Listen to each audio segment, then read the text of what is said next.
so much for coming. And do you know what? I am still buzzing from the event that we had a few days ago. Able Child celebrating 40 years of changing people's lives. So welcome. But I just, you know what? I want you to introduce yourselves. Tell my viewers and listeners who you are. Thanks, Anne. Well, thank you for inviting us, firstly, to be on your podcast. Very exciting. My name is Lauren Waters. We've known each other for a long time. I'm the co-CEO of an organisation called Able Child. And the reason why we've known each other for a long time is because I've been with Able Child for, I think it's 10 years this November. So it's been a long time. Too long. Too long. But I think not long enough because because I mean we are still doing some really good work, so I think maybe let's just talk about maybe the next 20 or 40 years. Lorraine, when you are here, that's when you will say I've been here too long. What about you, Karl? Yeah, I'm Karl. I'm also co-CEO of Able Child.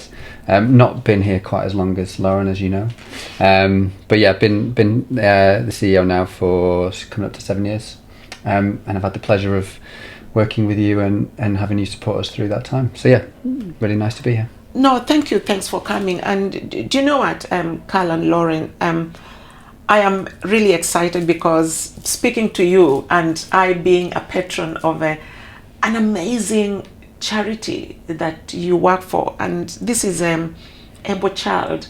Please just tell us, who is Able Child, what is Able Child, and what do they do? Maybe Lauren, if I may start with you. Yeah, of course. This is the point where I always end up talking way too much because I really love what we do and I'm very passionate about it. But so Able Child is an organisation that predominantly is here to work for and support children with disabilities in Africa.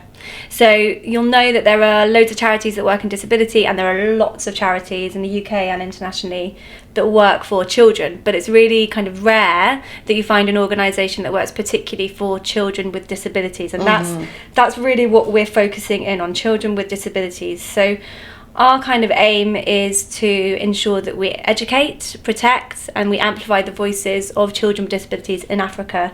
And I'd say our key approach really is that we try and put children front and centre of what we do. So this whole kind of assumption that children know best what's right for them, they know the solutions that we should be doing in programmes, they're the ones whose voices should be heard in big policy environments. So throughout all our work, whether it's advocacy or programming, children with disabilities are really kind of front and centre of our work. But I suppose kind of the key things that we work in, for a couple of examples, is education. So education is so important for children with disabilities, early years education in particular. So we've got a lot of programmes that work in early years. So this idea of giving children with disabilities a really good start in life, evening the playing field so they can go on to do whatever they want, just like everyone else can. Do you know, Lauren, it's I just get really, not emotional really, but I just get excited when you talk about education, because when I was growing up, after I'd contracted polio, that is one thing that my father really aimed, and he sort of like, he gave everything to make sure that I had an education. And I think sometimes for those who are listening to us or watching us, they may not really know that education is key for someone living with a disability. So that is just incredible. And I also suppose when you're talking about children with disabilities being at the center of the work of Able Child, I think also parents and caregivers of these children are also involved. Yeah, I mean, that's such a good point, because I think one of the key barriers to education that children with disabilities face is this idea that they don't deserve, or there's no point investing in their education. And sometimes that comes from children with disabilities themselves, who don't have that kind of self-worth. They don't think they deserve an education. But more often than not, that's also coming from their families, their parents, their siblings, their communities around them, who think, you know what, school isn't the right place for children with disabilities. They're not going to be safe there, they're not going to benefit from it. And changing those mindsets of those communities around children, but also of children themselves, that's kind of a key approach that we take in all our work, but predominantly in the education programmes that we deliver. Yeah, Karl, I suppose, listening to Lauren saying that it's about changing the mindset. I think you could change the mindset of the parent, but what about the community and the facility or the environment where this child will be educated. And what I'm trying to, to sort of like bring in is accessible education. How do you work in that space to make sure that the child with a disability or a disabled child can actually go to a place, a school, a center, and be included, their needs met, so that they can actually be educated? How would you sort of like ensure they're at par with their other, their friends or colleagues who probably don't have, extra needs? Yeah, so being on par is an interesting kind of concept, right? So we talk about equity, not equality as such, where people need a little bit more to be on a par with other children. So there are many barriers that children face with being included in society or accessing school. And that's when Lauren talks about us having the child at the centre of what we do and looking at the barriers around that child. So there are many reasons why that child, for example, then doesn't go to school. As you said, one of the predominant one is stigma, is that perception within a community, within a family, of what disability might mean. And it's still, and I'm sure you know a lot more than we do about how important that breaking down that stigma is for children to be included or to be seen. I think, and a lot of the work has to work with across the community to do that. I think beyond that, when you're looking at specific barriers, in transport, sort of inaccessible environments is obviously one of them. It's being able to get a child from home to school. It's about being able to access classrooms in school. As you know, there's very practical things about countries where we work, where there's a lot of flooding, where schools in rural areas then aren't very accessible because the classrooms are on a large step up, and a lot of time there aren't just simple ramps getting up to those classrooms. Then there's the classrooms themselves, the seating, the number of children in the classes, and then you're going on to other issues like the training that the teachers have to be able to deliver that. So there are so many parts to interject really to try and help that child get to school. We don't focus on one of them, and we, as we work through partner network member organisations who are really the experts on the ground in terms of what they need, what children need within that country. So what we're trying to do really is facilitate those services or support or the funding that they need to be able to deliver those interventions for the children to get them in school. There's a whole other conversation about keeping children in school, right? And I think we hear a lot about someone like you, right, and someone whose parents or family really understood the value or importance of education in that journey. And I think that's why you are a strong advocate, because you understand the opportunities that you were given and those decisions that your parents made which allowed you to get where you are, and you're trying to support us to get, for that to be spread more widely across all children, across all families. So yeah, it's such a critical issue.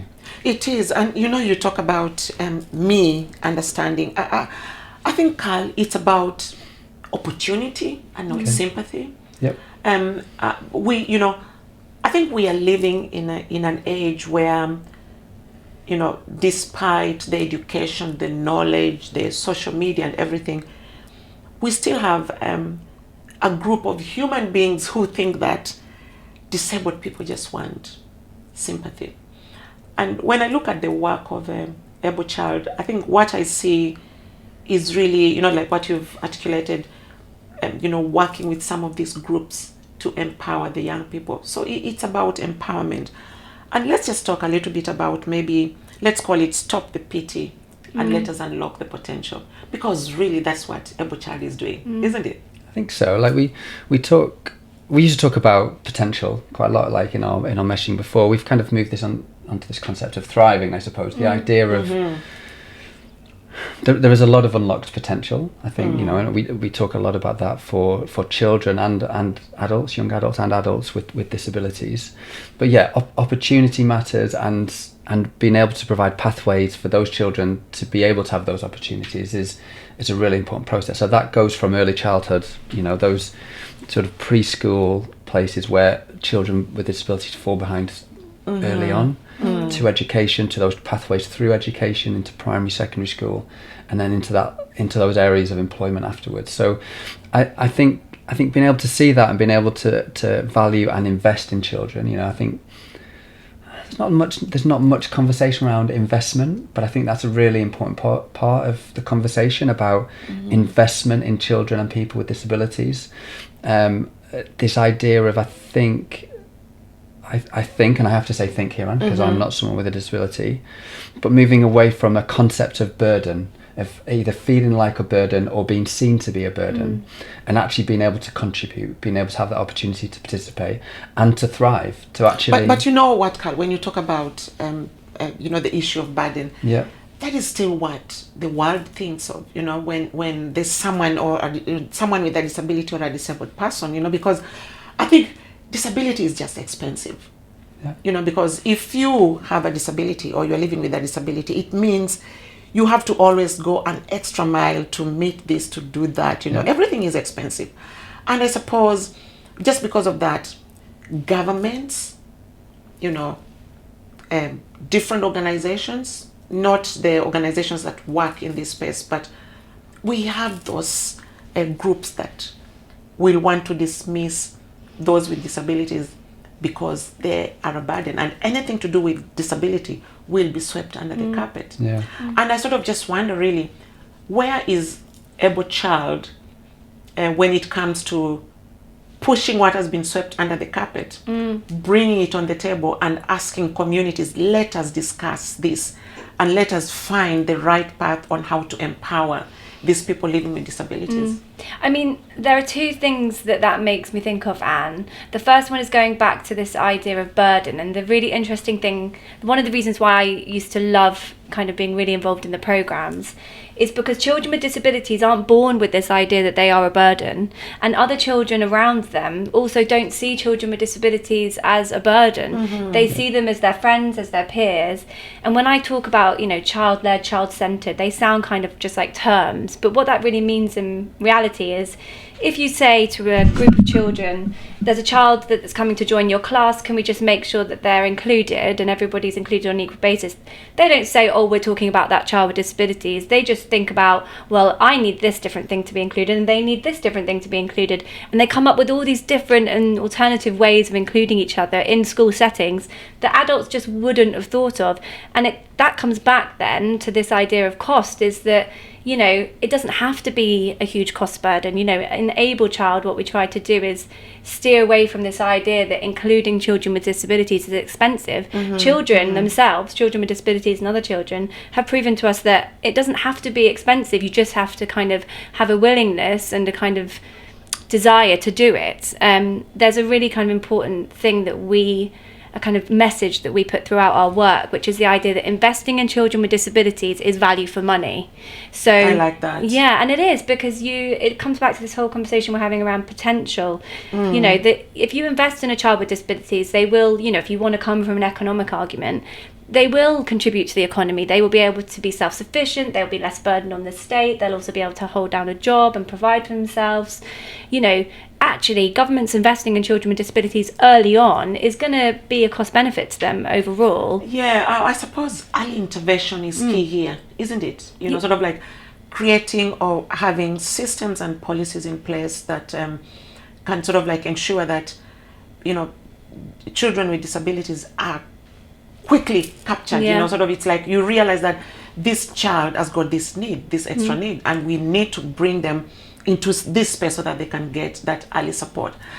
I think it's sort of like it's frustrating sometimes when kids sort of like go unnoticed for a long time, or their needs go unnoticed for a long time. And I'm sure probably in your work you've seen children who are late to be brought into the system. How do you support them in that area? Yeah, I sort of answered your question going back to the previous conversation, right? Which is about that potential. Is that one of the difficult things about speaking about this area is there are children with disabilities, with very complex disabilities, whose potential is a lot lower than other people with disabilities. I think the issue is that people are put into one pot, and I think in all this conversation with any subject, you always got to be aware of. It's the people maybe more able to speak, who are speaking up on behalf of themselves, and I think that's the same about probably any issue. And there are children with disabilities, people with disabilities with incredibly complex needs who do need support, who do cost a lot of money, and as a society we should support them. And I think that's always a really important thing to remember. I think the one of the most negative things and the most negative impacts that's happened is that all people with disabilities just get lumped into this one place. But you are so right, but that is what happens. Yeah. That is what happens in most, in most cases, because people think that is an easy option. Yeah. And to me, I feel when you're lumped or when you're just put in one box, it does no one justice. No. Yeah, and I think that there's an even more complicated issue with the context where we're working in and the age group that we're working in. And me and Karl have talked about this so much, is the idea that early identification is really, really important, right? We go back to this important investing in children early on. But in order to do that, you have to kind of label a child early on. You have to say, wait a second, we're pulling this, 1-2-year-old out and we're saying they have a disability. And in the places where we work, that can be really damaging to a family, because suddenly they're the family of a child with a disabilities, and that poses lots of problems for them in the communities that they're in. And also what you've done is you've kind of labelled that child, and therefore they are now having to face that stigma. So the early identification issue is really complicated, because the earlier you get the support, the quicker you can remove barriers, the quicker you can get them sometimes the medical interventions they need, but more often than not just the kind of support and social structures they need. But by doing that, what you've done is you've kind of put them in the box, you've made them into a kind of... create a stigma, right? Which is part of why you need to at the same time be breaking down stigma within the community, so that and removing that negative connotation of a word disability, which is why understandably a lot of people with disabilities might choose not to want to be labelled with the word, because that's really understandable. So, and that's that's not my position to kind of understand. I can't understand that. I've not lived that experience, right? So, but I think that those two things, the identification, but also trying to address that concept of the word disability, of the stigma that carries, or still carries in certain places, communities, towns, countries. But you're so right, Karl. Sometimes when I speak to, young people, they don't really want to say, or they don't want to admit that they have a disability. And I tell you what, I visited an organization back in Africa, and I saw these young people who you could see needed to use a wheelchair, but they were adamant, there's no way I'm going to use a wheelchair. Yeah. Why? I do not want to be associated with having to use a wheelchair. And I said to them, you are struggling, to walk using these sticks, but you are damaging your feet even more. And they were like, well, at least I can get up the steps. I can struggle. If I use a wheelchair, I'll need people to carry me up. And then I just sort of really thought, really, it's the society or it is the barriers that society has put in place that are continuing to disable these people. Yeah. And they don't want to be associated with that terminology. That's my favourite image when I started this job, was a picture that had a child in the middle, and it was a child with disabilities, and the idea was that they're creating all these problems. This child with disabilities, they can't walk, they can't communicate in the right way, and therefore they are creating barriers to themselves in society. And the other picture was a picture of society around the child, creating layers of barriers around the child because they didn't have ramps, or because people couldn't communicate in different ways with the child. And it just clicked for me that that's what we're talking about. I mean, we call it the social model, but it is this idea. And I think, going back to your point around people wanting to label themselves, young people in particular, we work with lots of young people in our projects, and the key part of it is, and I don't want to go too technical, is getting this concept that it's your right, that actually you have a universal right to have accessible environments, to have access to school, to be treated on an equal basis to others. And when that clicks with young people with disabilities, suddenly using the wheelchair is something they'll be proud of, and not only be proud of, but that they'll be arguing for that access for them, but also for the children that are coming behind them. And that means, and it goes back to this empowerment idea which you started the conversation on, which is children with disabilities early on, and all children, right? Let's not just say children with disabilities, need to understand themselves as people who have power, who have rights to certain kind of access, but to to feel included, to feel part of communities. If you give children with disabilities that confidence, that perspective of themselves, then when they reach 17, they'll want their wheelchair, and they'll also be demanding it for other people. Do you know what I mean? You're so right. And or to add on that, I think they should also know that they've got potential. Yeah. But I think sometimes the way society is, that potential is missed and it's not unlocked. Karl, what are your views on this? Oh, I mean, Lauren says it so well, right? Yeah, the word disabling is really, it's an interesting word, right? So some people will say I have an impairment and it is disabling. There are a lot of things in life that are disabling for us as people. I think the word disability is a really interesting one, and the identity associated with that. I think Lauren's points around seeing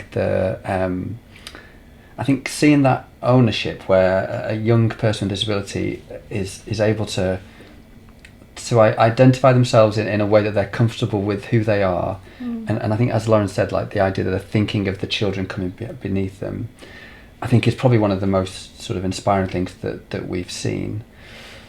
But it's a hard thing. Like it's a hard thing working with children. Like going through childhood is tricky, right? Whether no matter what, if you have a disability or if you have a health condition or anything else going on, so that takes time to go through that process, I think. And I think probably sometimes we expect a bit too much of kids as well. Like we put a lot on to the moment, and that might be about disability. And it's in this country, it's things around mental health, of things like anxiety and depression. These are hard things, and for children to try and understand in themselves. So yeah, I think that compassion through that process is really important. I think waiting for children, kind of educating children through that process about their rights is important, but allowing them to know when they feel comfortable in themselves, to know how they kind of are comfortable speaking about themselves, and whether they are interested in speaking on behalf of others, because not everyone's willing to do that, and not everyone should. No, you're right. But I think that's where change will start to happen. I think the more, which is a lot of the work is around, inclusive education, about making sure that people with disabilities are with people without disabilities. It's something we don't do as well in this country at all. Especially from an education perspective, right? And we're asking this of people in more resource poor environments. So I think we've got to just be aware of that time in that process. But the more that we can create those spaces, so that and I see this in my children now, which is fantastic. In this country, sort of going through primary school, if those barriers are being broken down, and the way they will talk and think about themselves and other people, I think is really inspiring to see, and hopefully that's what the work that, not what we do, but the organisations we work with in the countries in Africa are doing, and it's slowly breaking down those barriers. So there might still be inaccessible environments. It's very difficult for us to do anything about that. That's a part of economic development of a country. It's a part of the environment. It's part of the landscape and the climate, and those environments might always persist. But that thing of breaking down, doing that work that's taking away the stigma away from disability, understanding different levels of ability, understanding that we don't have to place more barriers. We don't have to be disabling. Like an impairment might be disabling, but it doesn't mean that we have to create an environment that is disabling. I think the more that we can do that, the better. I think the labelling's really interesting. It's really important. It's so important to be able to understand number of people with disability. Like, it's such a thing in our sector, right? Is that there's such a lack of information about the number of children with disabilities, about which impairments are more prevalent, and it makes the job really difficult. And it's part of the problem. I think that is where maybe on our part 2 of this discussion we'll probably talk about data, and how sort of like accurate data can actually support NGOs, such as Able Child, who are working with the, disabled people's organizations in the middle and low-income countries to actually advocate and support, children with disabilities. But when you talk about labels, when I was growing up, I hated the term disability because I knew what it was associated with. So I was like, oh, I don't want to be called that. It's only until, I became older and I took ownership of who I was. Then I sort of just realized, yes, I'm not going away. And it's not about overcoming barriers, because there's nothing I'm going to overcome. I think what I learned really is every day I have to navigate the barriers that are there. And I sort of just thought that the more I taught myself to navigate on those barriers, the more it even sort of like gave me the passion, and it gave me the ability to start advocating or amplifying the voices of other people. Yeah. And I'm supposing that with the young children that Able Child is supporting, in those communities, we may sort of think that they're just young now, but I think these are the future leaders. These are the future advocates of disability rights and disability inclusion, and these are the same people who will be advocating for better rights in education. Exactly, yeah. I mean, you're touching upon so many things there that makes my brain kind of go, I really want to talk about that. But I think, let me pull out 2 key things. No, let me pull out 3. So, put out 4. No, I'll do 3. The first one is about this life cycle thing. So we call it, technically, we talk about the life cycle of a child with disabilities. I think what we find as an organisation that works for children with disabilities is there's a lot of conversation about disability rights by adults and sometimes young people with disabilities. But let's be honest, it's mostly adults with disabilities. Probably for the reason that you just described, in the sense that, we've been talking about it for a while, that you get to being older, there's a kind of better understanding of sense of self. That is an adult concept anyway, that then they're comfortable to be able to talk about themselves, to advocate if they want to, but at least to kind of demand what their rights are. But the problem is that then we find that disability rights movements, we work with organisations of people with disabilities. It's so hard to find organisations of people with disabilities that focus on children and youth. And I really mean that. We've done scoping across all of Africa. It's very easier to find organisations that represent women or sometimes young people, but adults with disabilities, plenty of them. Children with disabilities, really far and few between. And that kind of basically blanks out this whole part of a person with disabilities life that that they've experienced, through being a young child to being a primary school level child to being a teenager to being an adult. So I think my point there is it's really important to take this kind of life cycle view, and what we feel we're doing as Able Child is like plugging this gap which is around children with disabilities, where people aren't thinking about it in that way. The other thing that you keep on making me think about is climate. So dare I say it, climate change is kind of emerging as the biggest global issue. Us as an organisation, we have to respond to it. Children with disabilities, I'm not going to go into stats, but they are some of the kind of most left behind in terms of what's going to happen in climate crisis. They're not going to access prevention. They're not going to access conversations about climate action. We don't need to label children with disabilities in order for them to be involved in that conversation. We just need to make sure that climate action, climate prevention is reaching everyone. Do you see what I mean? And making sure that everyone's part of the conversation. You don't need to have kind of labelled groups in that sense, especially for children. You just need to make sure that the barriers, the things that we're discussing around climate, are including everyone, including children with disabilities. The last thing I was going to say is that we haven't touched upon it that much, but what we deal with is the intersectionality of age and disability, right? So not only are children having to suffer the barriers of the fact that they're our child, and therefore in a lot of the places we work in, even in this country to an extent, they don't have that much agency, but also they've got all the barriers of disability on top of that. But then let's be honest, there are others. So poverty in the places we work in, huge amount of barriers. Being a girl with a disability in the countries that we work in can be really complicated. Oh, that was me, Lauren. I know, that's why I brought it up. Yeah.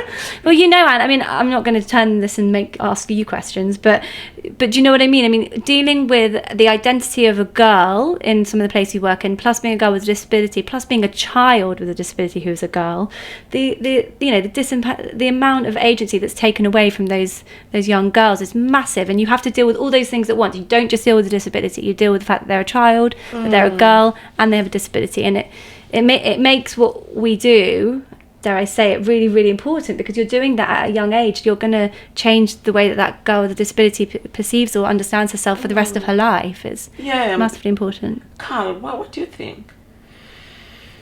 because Lauren, when Lauren is saying, "Oh, we're not going to ask you a question," and because that was me, and Yeah. I'm talking about the 70s, Yeah.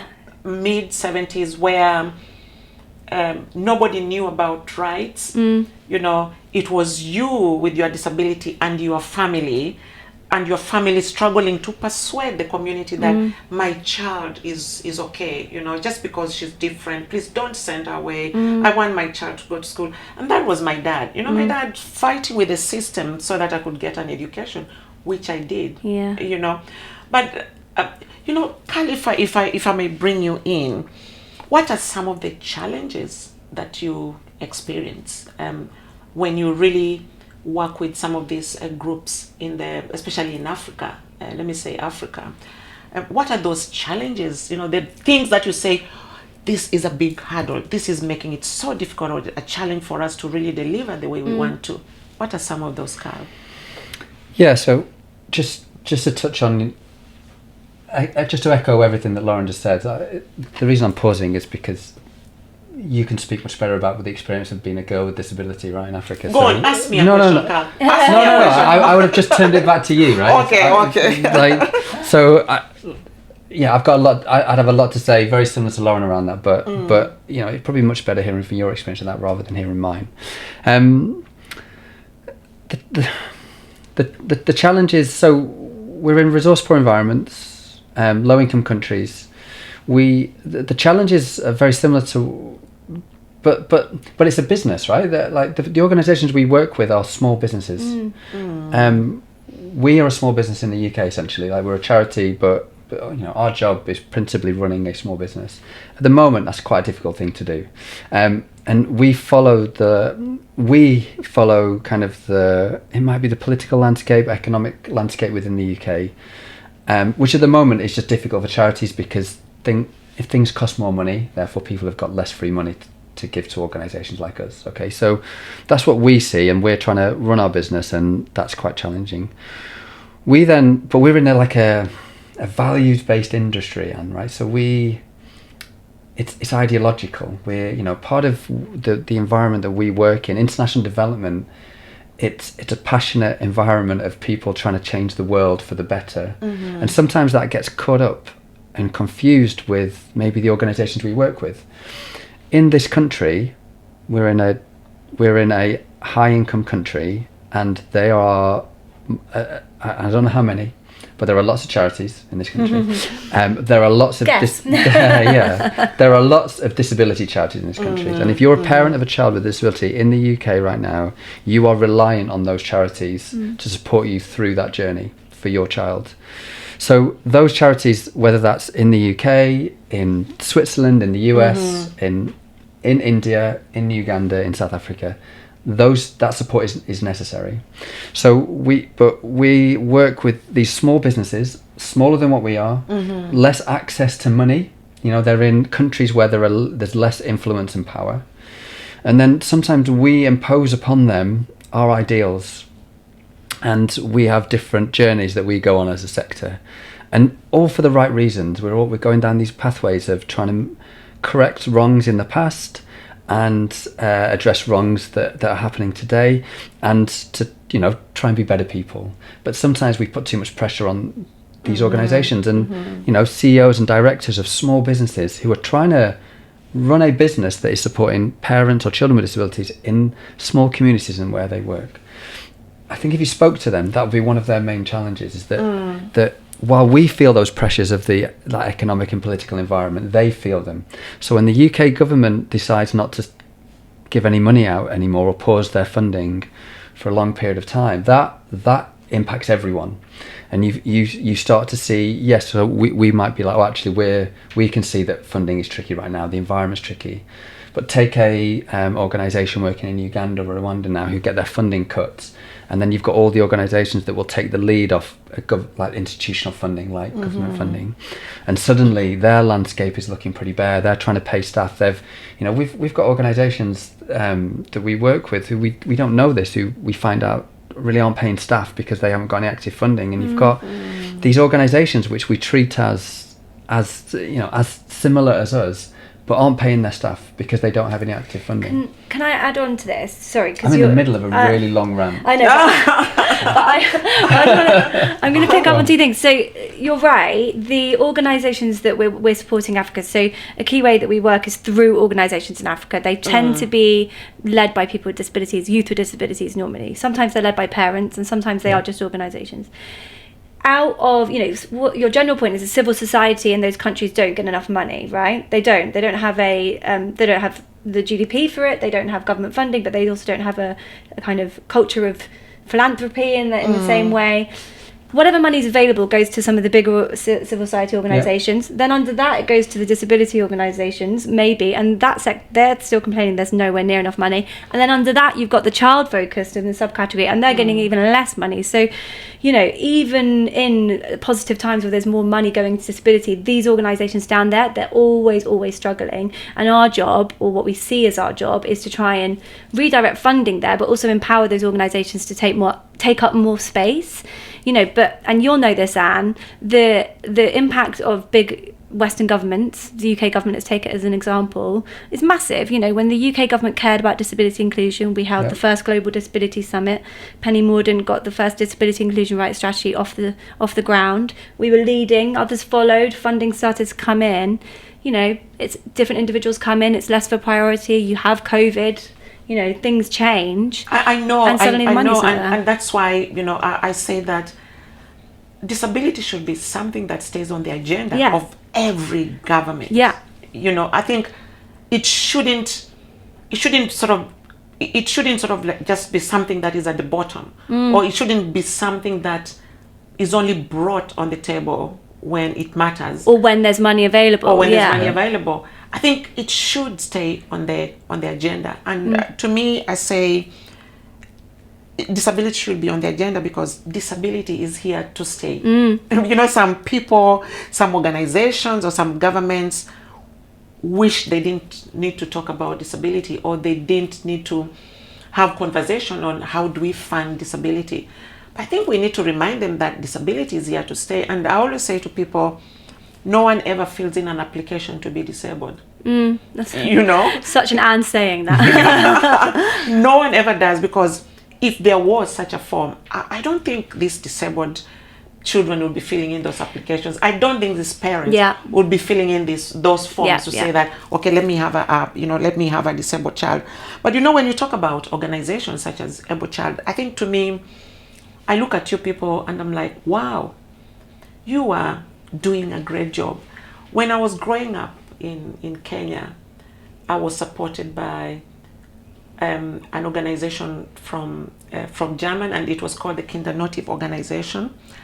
And I look at you and I'm like, this is them. You are transforming these young people's lives. And where I sit now, I don't think I would be doing what I'm doing today. I wouldn't be the person I am today if it wasn't for that organization. So I just want to say thank you so much for the work that you're doing. And we celebrated 40 years, just a few days ago, 40 years of the great work that Able Child is doing. Maybe just final words from both of you. Maybe let's start with you, Karl. Let's start with me. Lauren could cut me off at any point. Yes. Just getting excited by what you were saying. I would. Normal self-reflection piece, right? Mm-hmm. It is 40. There's a UK organisation that's 40 years old. I think that's important. That organisation started out as the Uganda Society for Disabled Children. That organisation is 40 years old. And I think that's a huge achievement for them as an independent organisation, because that's not true of many charities in the UK, let alone a charity in Uganda riding through a very turbulent period initially in their history as well to get to where they are. I think your words are obviously really inspiring, and around our organisation. We always say that we that's not what we see that we do. Like Lauren said, we see that we are here fundamentally to support organisations like the Uganda Society for Disabled Children, or like Child Support Tanzania, or Awezo Youth Empowerment in the different countries that we work, to do the work in their country. That's not our job. Our job is to support them to do that work, and we fundamentally think that is important. we could equally have a different podcast, and where you could be criticising a Western colonially type charity doing the work that we do. I'm not going to do that. We all do that, and it's a longer. We do it to ourselves, but we do a lot, but it's valid, and it's an interesting question. I think there's the point of that. I think the organisation existing helps everyone learn, right? I came into this role not from the disability sector, and this organisation, whatever this entity is, however it was started, educates me on a daily basis. Like I'm learning. I learn out of this conversation about disability, about inclusion, about people, and I think that for whatever the critique, I think that is fundamentally important, that this organisation existing and organisations like this educates people here in the UK as well as the countries where we work by existing and by that intention of wanting change. And I think that for me is the fundamental importance, and what I see probably the success of an organisation being around 40 years. Yes, it still needs to be here, and like you said, I based on countries like the UK, I think charities helping parents for children with disabilities and helping the children themselves, I think will always need to exist, and I think that's okay.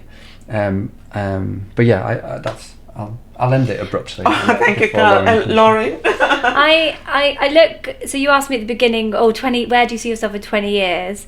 We're on this complicated journey of trying to put the organisations that Karl just mentioned and put children with disabilities kind of back into the driving seat. Yeah. And for us to play the role that is really, what is the value that we add? And the value that we add is, we think, kind of lifting up and raising these organisations and giving platforms for children and youth with disabilities. Like, we only see a role as a kind of supportive, we talk about platform a lot, for these people. So in 20 years, Anne, if you try to get us to sit down and do a podcast, hopefully we wouldn't be here. Hopefully we would be we would have sunk away whilst a network of these organisations has risen up as self-sufficient, can own that space on their own. That's the dream. Until then, we will be here as an organisation kind of doing what we can as directed by those organisations to try and get them to that point. But it's a complicated journey, and I hope that in 20 years I get to say, wow, what a great 20 years for children with disabilities, and we're talking about something else other than trying to get them into education, which they should have been from the beginning. Yeah. Thank you so much. Ladies and gentlemen, viewers, listeners, that was Karl and Lorraine, who are co-chairs of Able Child. And today we've just heard why it is important to stop the pity and unlock the potential. This is Enabled Voices. Thank you for joining us. Until next time, bye-bye.